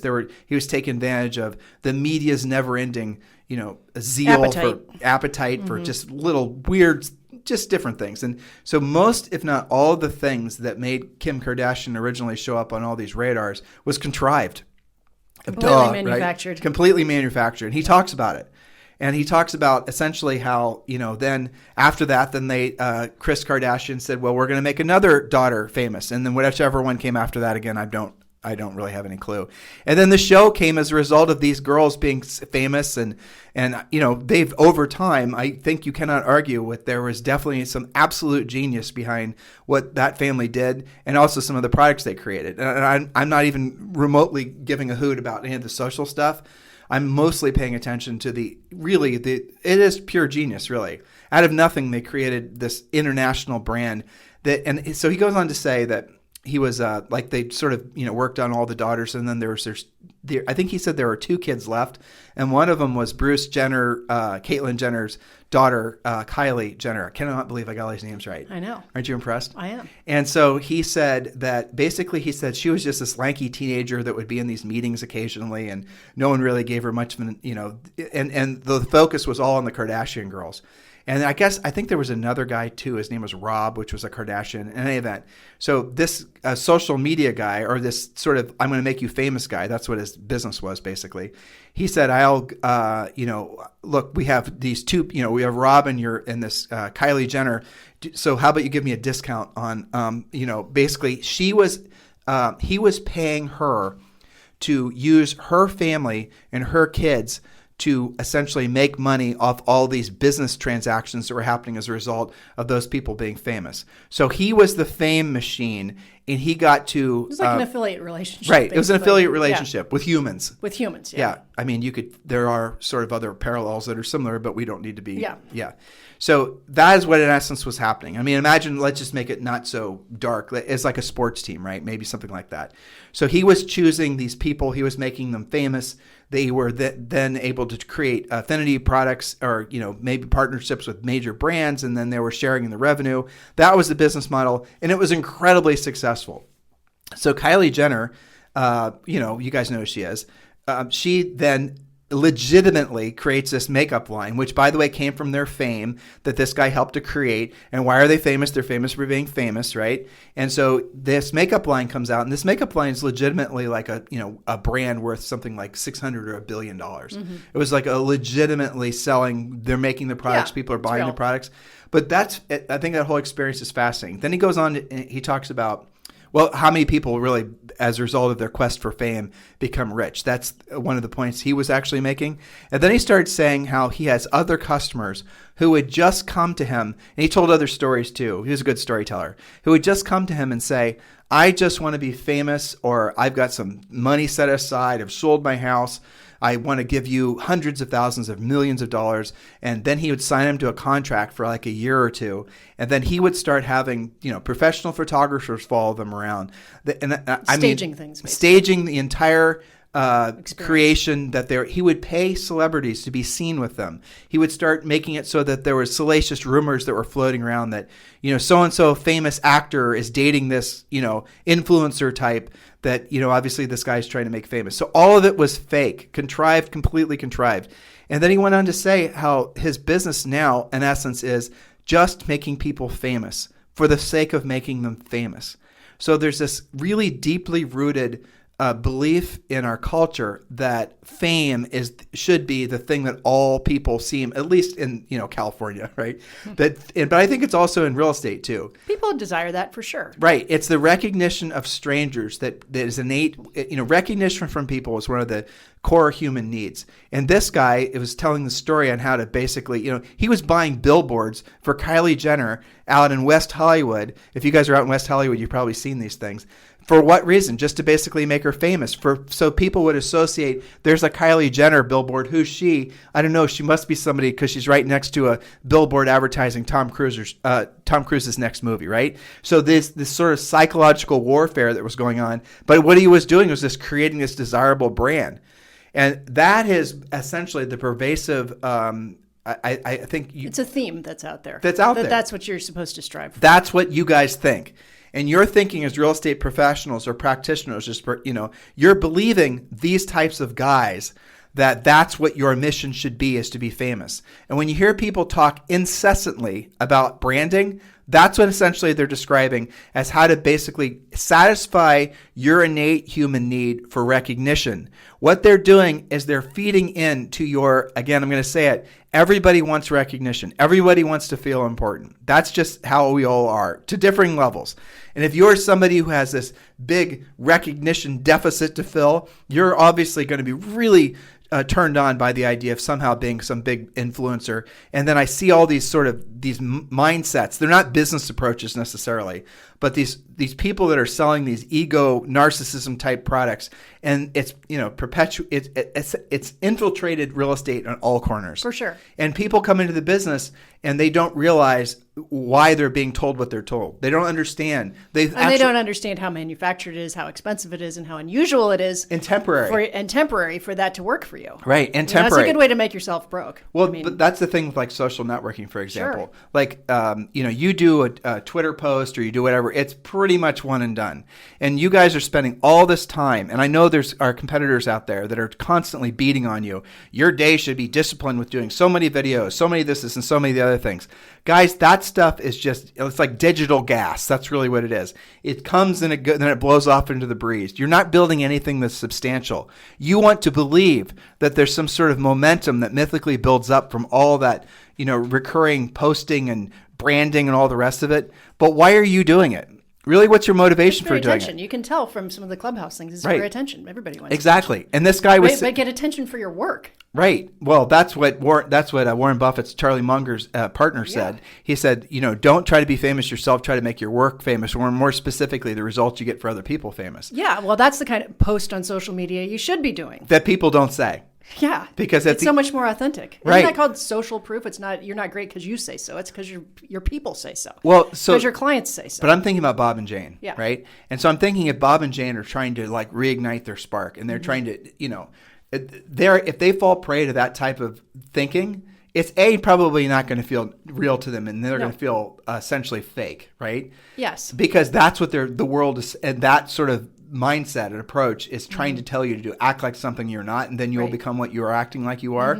And there is some validity to that, but at the end of the day, if you're not backing it up with actual skill set to be of service to other people, right, it'll be obvious. I mean, look at to bring all of our stories together. Zoe's gymnastics teacher. Okay, I didn't originally know that she was an Olympian. Okay, until I saw her in action, and I thought something is going on with her. I bet you she's the real deal. And then I didn't even know her last name. It was because it was convenient in between podcasts and stuff, right? And so I asked her, is your last name this? And she's like, well, yes, that's me. She's very humble about it, like very opposite of the made up influencers. And I thought, oh my God, that's incredible. But you can, like you say, game smells game. Having the actual skill is so incredibly obvious when you're one-on-one with somebody. So, and I have had coaching calls with people that did a lot of the influencer, look at me stuff, building my brand, yada, yada. And then they get real appointments and they're freaking the heck out. Well, they're toasted.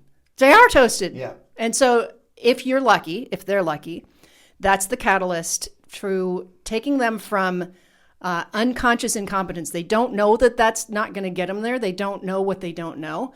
And then something happens, like they get a real appointment, they have their butt kicked, because they didn't build the skill, they just built the influence. And then if they're lucky and they swallow their ego a little bit, they then become consciously incompetent and become coachable. So when you're working on the book outline and you're, modeling it after what's best for Bob and Jane, Yep. I wrote down, two thoughts. And this is something I want all of you guys to ask yourselves right now. So you might be in your early 20s or whatnot, and I want you to answer this question. I want you to be truthful about it. And by the way, don't lie. I'll know if you're lying. So the first question I have for you is, if you had to choose between being rich or being famous, what would you choose right now? If you're 25 or if you're 20, what would you choose? Being rich or being famous? You cannot have both. You have to choose.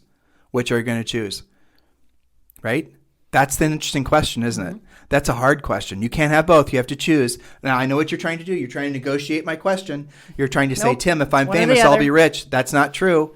Fame does not equal riches. And rich, by the way, is simply where your money works for you. You no longer have to work for your money. If you make money a non-issue in your life, where you have enough money to easily exceed all your financial hopes, dreams, and whatnot, I assure you that everything else in your life is going to be 1,000 times better. You will not think the way you think, live where you live probably. You'll have everything, every aspect. You will be orbiting the planet along with Elon Musk. And what I'm saying here, you'll have transcended your original software and your original coding if you're free from having money worries. And you can create that easily in your lifetime. You can create that in 3 to 5 years. Look at what Glenn's done in a little better than a decade. Well, I mean, not without, I don't want to talk about this too much because it makes some people uncomfortable, but look at all the people we're associated with at EXP. Yeah. Honestly, that we know who have created way more wealth for themselves in the last, just from their association with EXP. That's right. Not even in a lifetime, in less than a decade, in less than half a decade. Dude, like less than three to 5 years. Yeah, it's incredible. We know people that are EXP that are making literally hundreds of thousands of dollars a month that have been with EXP for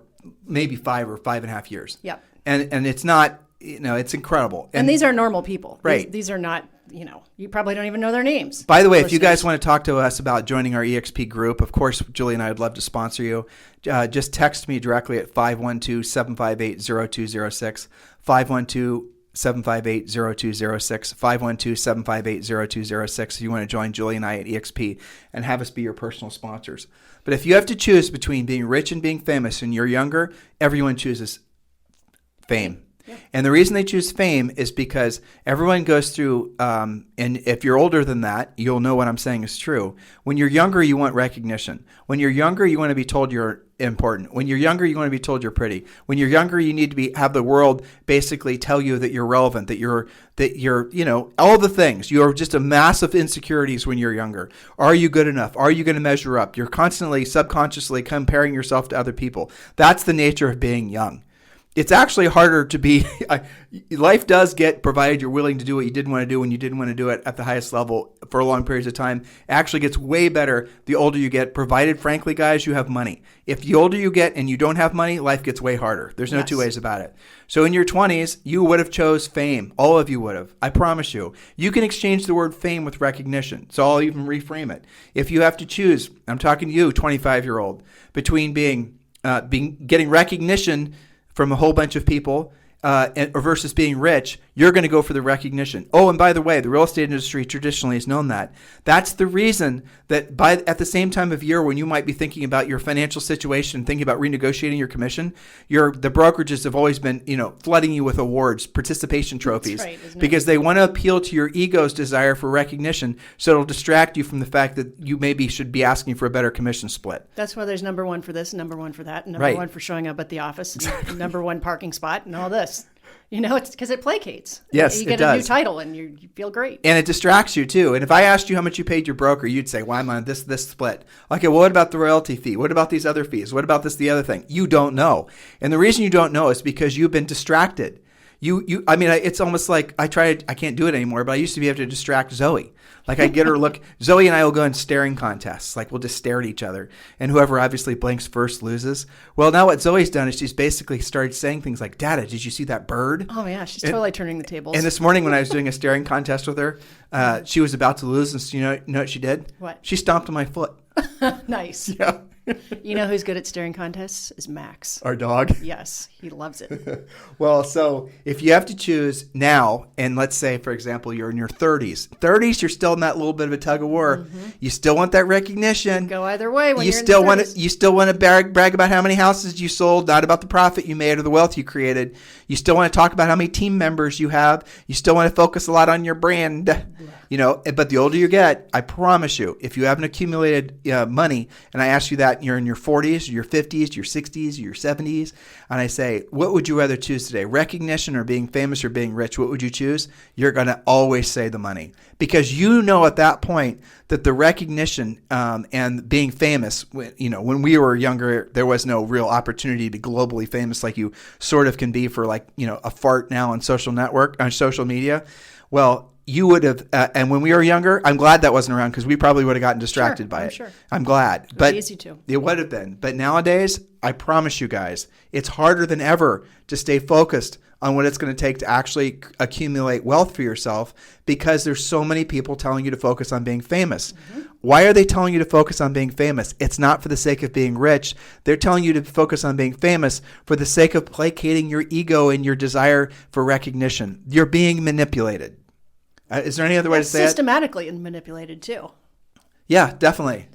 I mean, so- it's like, what's the old thing they say on social networks? If there's no definable product, if the product is free, you're the product. Yes. Yeah, you're the right. product. You guys are being gamed. That's really what, at the end of the day, that's really what's happening. And look, And you're not in control. That's not all up to you. It's totally different. I mean, as you were talking, just because real estate and coaching is what we do, not so long ago, we had a post on our Facebook group that literally the agent was saying, thanks, Tim and Julie, for making me get out of my comfort zone.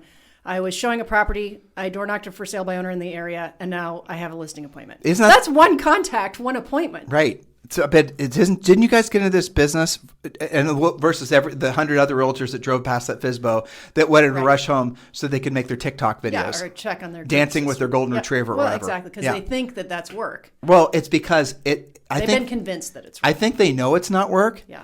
But what they don't realize is that they're being manipulated like marionettes at the end of strings. Basically, you have to go do this and get your little recognition hit. And the recognition hit, or the desire to feel famous, is more powerful and important to them than being rich. Yeah. That's what it is. But that's not sustainable, though. They made a subconscious choice. Well, it isn't sustainable. It's sustainable in the sense that eventually they're going to wise up to the fact that they've made bad decisions. Yeah. Yeah. And the same goes with all sorts of, shiny object, silver bullet chasing that people just do endlessly. Yeah.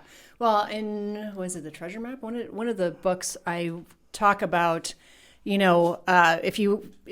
in the having the plan section, right? So you put point A and you put point B. This is where I am. Point B is where I want to be. You draw a very straight line. This is how it is when you follow a plan, right? And so on the flip side of the page, what I have them do is draw point A and then point B somewhere else and, draw a squiggly line and skip around a lot and stop and start. And basically it's a big scribbled mess. That's how most people are operating right now, because they try things out. They see how that's going to go. They call it's not working. Well, you haven't spent enough money or spent enough time on it. You've got 5 billion impressions, but I don't have any appointments. Blah, blah, blah, blah. And so you stop and start and try crap out constantly. And sometimes you never even get to point B.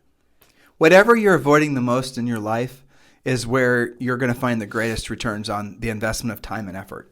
Or the old saying is, wherever you're avoiding the most in life is where your growth or where your focus needs to be. That really is true. If you were to write down now, and being super honest, and we should round the bend, right? Because we got to go torture ourselves getting screamed at by the 7-year-old while she's trying to learn to ride her bike. But make a list of the things in your real estate business that you will never do, that no one the most convincing person in the world could never talk you into doing. Like, you're just never going to call it for sale by owner. Julie, I will never do that. I'll never call it expired. I'll never learn how to, do not want to consider myself a salesperson. I'm not going to ever learn how to compete. I don't like the idea of competition. I'm following my passion, and eventually the world's going to, sprinkle real estate deals on me just because people are going to love me because I'm famous on social networking talking about whatever I'm talking about. Write a list of all the things in your life that you will never do. Like, you're not going to freaking do it. Like, it does not matter how convincing of an argument that Julie and I or anybody else gives you to do whatever these particular things are. You're just never going to do it. Now, I want you to look to see what those things are. All of those things are the things that are going to make you the money the quickest, aren't they? Yeah. All of those things are going to be the things that put you in a position to help the most people, to have truthfully the most influence on you and your family, and obviously your customers. Those things that you won't do are the very things that once you move past your reluctance, your more than reluctance, your a complete refusal to do them. Yeah. On the other side of that is everything you want. Honestly, it is. That's always true. Yep. That's absolutely true. And there are no shortcuts, guys. And you can listen to all these bullshit artists telling you that there's shortcuts and there's hacks. They know they're not because they've tried them. Of course, you guys, and that's the thing. Also, if it was working, wouldn't you already be past your goal? You actually sparked a thought. I was trying to round the bend, but now, I've had some very, very interesting conversations with millennials. And actually, not even millennials. I didn't realize this. Millennials are getting old. They are. Yeah. So they're supposed to be functioning humans by now. Right. But these are Gen Zs. I know. So these are the kids younger than them. And I have to say, the kids that are the early 20 kids, they're really interesting to me because they're not believing what the generation before them believed as far as the millennials. Yeah. And so I just love when I get any kind of text or anything from a show listener or a coaching client, somebody purchased our book, and they're like, we're talking about social networking, and they're like, dude, you're totally right. It's just a bunch of, it's narcissism. It's essentially, mental masturbation. It's not real. And they are the ones that are wanting to learn how to actually be professional salespeople. They're the ones that are willing to drill down and really do the work. Yep.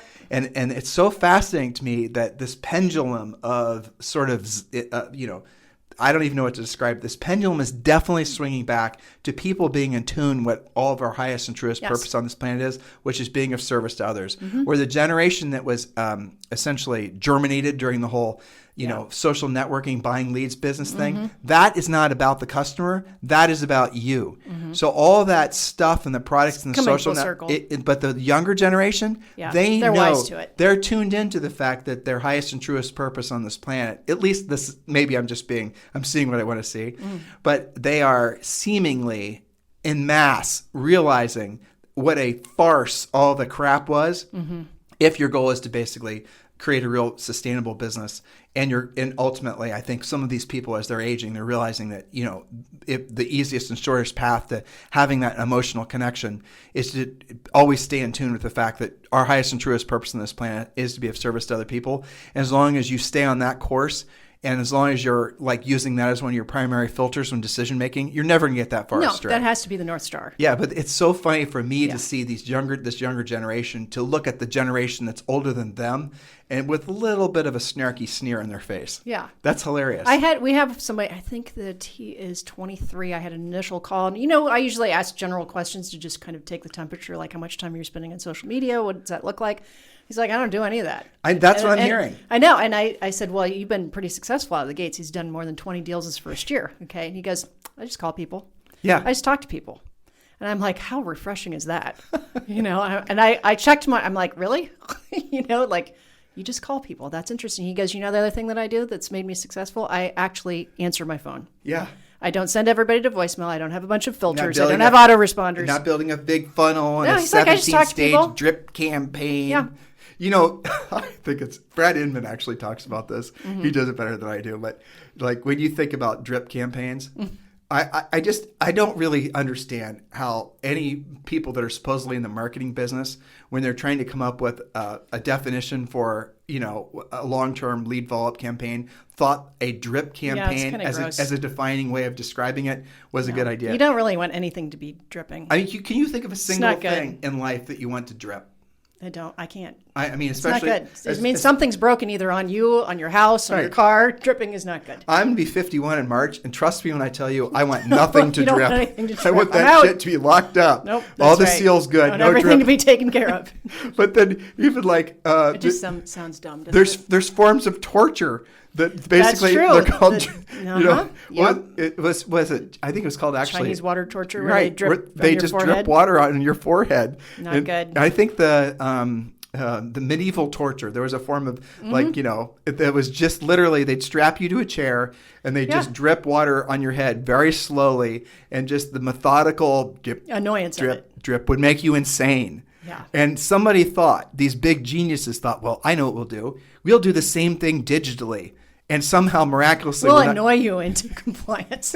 We'll annoy you into working with us. I mean, it's funny because I get we have property lots of different places. We have clients lots of different places. So naturally, we get a lot of drip campaigns sent to us about a new listing or a house or some kind of catchy phrase. And I always think, I wonder whether this agent knows, like, I was just curious. Like, I'm not a real lead, right? Yeah. And I also wondered whether they realize that whoever they're dripping is not just getting drips from you. It's just like the most inefficient thing. You went desperately to hop up on our normal soapbox. No, I don't. I'm just saying, yuck. Yeah, anyway, guys, but coming, let's do a little prequel. Hopefully they've enjoyed this back and forth. Have you? I have. Honestly, I don't do this Sunday show for them. I do it for us. I know. Well, it helps hash out some of the book stuff too. Yep. But a prequel, we are going to talk to you guys next week about identifying the difference between appreciation versus inflation, because I think that's a hot topic and you need to understand the difference and what types of things to be investing in when we're experiencing those things. So that's a little bit more of a coaching educational thing, but that's what we do during the week. So that's a prequel. Those will be interesting. It'll give them ammunition not just to take care of themselves financially, but also be able to have a little bit more insightful intellectual conversations with other people too. Exactly. Talking to people. Mm-hmm. So we try and give you some good talking points. And, to round the bend, we've talked a lot about a lot of different things. And hopefully what they bring from this is that doing the real work in real estate, that's what you lead with. This whole rest of the picture, you can support your work with some of your social stuff and to watch your exposure. Whether you're actively doing that or not, you have exposure. You just might not realize where it's coming from. And then you can change that if you want to. You can enhance it. You can branch out. If you want to have an unfair advantage in the marketplace right now, you've got to accept the fact that you have to do the opposite of what everybody else is doing. Look, Julie and I have profiles. Julie and I were pre-IPO investors in Facebook. We have ancient profiles on all the social things. We had a Twitter thing set up right when Twitter started, all that stuff. But we never thought it would be, it was an enhancement or a supplement to what we were doing in our business. And I'll give you an example. I see this happening a lot in these Clubhouse conversations. You can do all the best social media that you could possibly imagine. You could hire that guy that basically made the Kardashians famous. At the end of the day, the reason they got famous is because they were able to back that up with business approaches and create products that people were willing to buy. So clearly, Kris Kardashian is an absolute genius as far as marketing goes, right? Or at least she was smart enough to put herself in the way of other people who were geniuses. But where you guys are going to fall short, a lot of you, following this current, I think hype trend is that you don't have anything to back it up. And at the end of the day, if you don't have anything to back it up, the customer's not going to choose to do business with you. It takes a lot more sales skills to get someone to list their house with you than it does to sell them some perfume.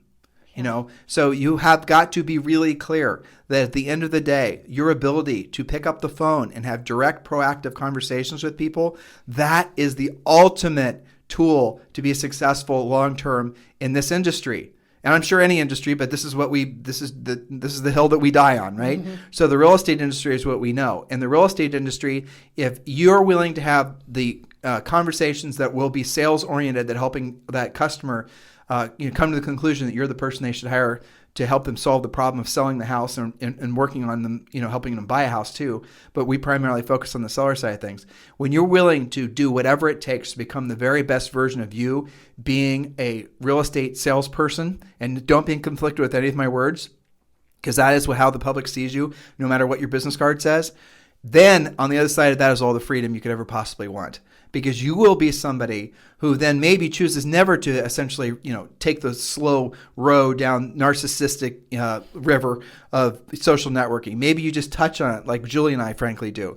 But if you don't have actual products, if you don't have actual skill set, if you don't have, if there's essentially nothing there, the public is going to instantly figure it out. And again, this is one of the reasons I find fascinating on Clubhouse. It's a very interesting cultural experience for me, because I've never had an experience where there was unfettered, constant streaming of communication happening. And some of these rooms have 5,000 people in them.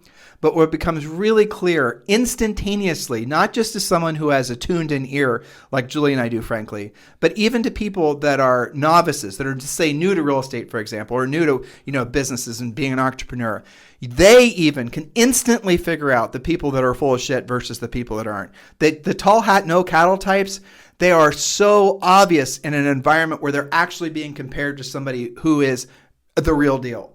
And I don't know if you get into Clubhouse and you're listening, listen for that, because that's what's going to shock you.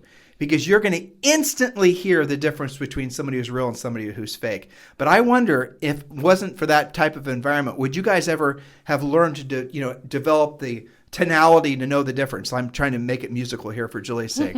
But would you have ever been able to pick up the little differences in pitch? Right. And the little differences in That's really hard to do in text. Yeah. I mean, well, it can be faked in Instagram. It can be faked in videos. It can be faked in Twitter posts. It can be faked in everything. But when you hear somebody talk, live, it's different. And exactly. And that's what I really love about Clubhouse, because you'll see these people that will, I'm a this, the other thing, and bop, bop, bop, bop, bop. And then you get them up there trying to solve or answer a specific, relatively should be easy question to answer, and they just fall on themselves. And it's like, and you hear that happen 3 or 4 times, then you're realizing, okay, I get it. This person is actually full of it. And then, and I love the fact that your people are through Clubhouse. And I know, here's the funny thing, it's also happening. Did I tell you about this? The people that are really the cream and Julie and I are just keeping low profiles too. We're occasionally speaking, but this is not something we're hovering. And like I said, it's a great social experience. But the people that are really starting to rise to the top are starting to actually have problems created for them by the people who they're essentially surpassing. And by that I mean they're building an instant social credit on this platform, on this app, because people know, for example, this person's the real deal, and these people aren't. And the person that's the real deal, like when I hear Glenn Sanford, people listen to what Glenn's saying because he's obviously the real deal. But he might be up on a virtual stage with other people who are frankly faking. But you can tell when Glenn's talking, for example, that he's the real deal. And so instantaneously, your decision-making apparatus in your brain, your subconscious, if nothing else, is going to say, this one's fake, this one's not. And that is going to make it so that if this, which I think that the new, if you guys want to know what the future of social networking is going to be, it's definitely going to be audio-based. There's no doubt about it. Everything's going to move to audio. You're going to send audio messages that everybody and their brother is going to come out with a ripoff to Clubhouse. Facebook's going to come out with some soon. You're going to see Twitter doing the same thing. Everyone's going to move to audio. But what that's going to do when that happens is all the people who have been raised on the steady diet of being able to be fakers are going to instantly be ferreted out. And again, on Clubhouse, I see a lot of these people who are these, social networking, have these big, huge, presences and all the rest of it. They are being the public, the masses are saying they're filtering it out. They're obvious. They're basically exposing themselves to what they don't know, and because it's live conversation, they can't bullshit their way through. They can't go back and put they can't go back and put filters on their Instagram picture and lose 20 pounds.